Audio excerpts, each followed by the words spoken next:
প্রিয় দর্শক, কেমন আছেন? নিশ্চয়ই ভালো। আজকে আমি ডার্মাসল এন ক্রিম সম্পর্কে আলোচনা করব। তো এই ডার্মাসল এন ক্রিম বাংলাদেশের শ্রেষ্ঠ কোম্পানির মধ্যে একটি, স্কয়ার ফার্মাসিউটিক্যাল লিমিটেড দ্বারা প্রস্তুতকৃত।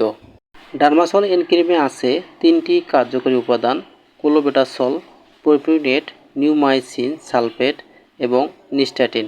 ক্লোবেটাসল প্রোপিওনেট খুব শক্তিশালী কর্টিকয়েড। এটা তীব্র প্রদাহজনিত ত্বক সমস্যা যেমন একজিমা এবং সোরিয়াসিস যা দুর্বল কর্টিকয়েড দ্বারা সারে না, সেসব ক্ষেত্রে কার্যকর। নিউমাইসিন সালফেট একটি অ্যান্টিবায়োটিক যা ব্যাকটেরিয়াজনিত সংক্রমণে চিকিৎসায় ব্যবহৃত হয়।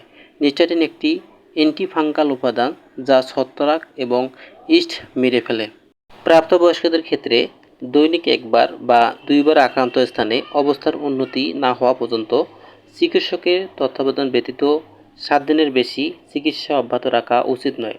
দীর্ঘমেয়াদী চিকিৎসার প্রয়োজন হলে রোগীদের অবস্থার পর্যালোচনা ব্যতীত 4 সপ্তাহের অধিক সময় চিকিৎসা অব্যাহত রাখা অনুচিত। যাদের বয়স 2 বছরের ঊর্ধ্বে তারা ডার্মাসল এন ক্রিম ব্যবহার করতে পারবে, আর যাদের বয়স 2 বছরের নিচে তারা এই ক্রিমটি ব্যবহার করতে পারবে না। এই ওষুধটি নিম্নলিখিত ক্ষেত্রে প্রদর্শিত: রোজাসি, একনি, ভালগারিস, পেরুয়েল, ডায়াবেটিস, প্রাথমিক ত্বকীয় ভাইরাসজনিত সংক্রমণ যেমন হার্পিস সিমপ্লেক্স, চিকেন পক্স এবং প্রস্তুত দ্রব্যের প্রতি অতি সংবেদনশীলতা। সতর্কতা: শিশু এবং বাচ্চাদের ক্ষেত্রে যেহেতু কর্টিকোস্টেরয়েড এর প্রভাবে অ্যাড্রেনাল গ্রন্থির প্রশমন হতে পারে, তাই সম্ভব হলে দীর্ঘমেয়াদী টপিক্যাল থেরাপি এড়িয়ে চলতে হবে। চোখের পাতায় ব্যবহারের সময় সতর্কতা অবলম্বন করতে হবে যাতে ওষুধটি চোখের ভেতর না ঢোকে, কারণ গ্লুকোমা হতে পারে। যদি চোখে ঢোকে পড়ে, সেক্ষেত্রে আক্রান্ত চোখ ভালোমতো পানি দিয়ে ধুয়ে নিতে হবে।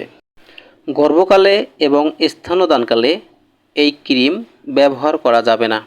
দীর্ঘদিন যাবৎ ডার্মাসল এন ক্রিম ব্যবহারে অবশ্যই পার্শ্ব প্রতিক্রিয়া পরিলক্ষিত হয়, যেমন ত্বক পাতলাকরণ, স্টারি, ত্বকীয় রক্তনালীগুলোর প্রসারণ ইত্যাদি।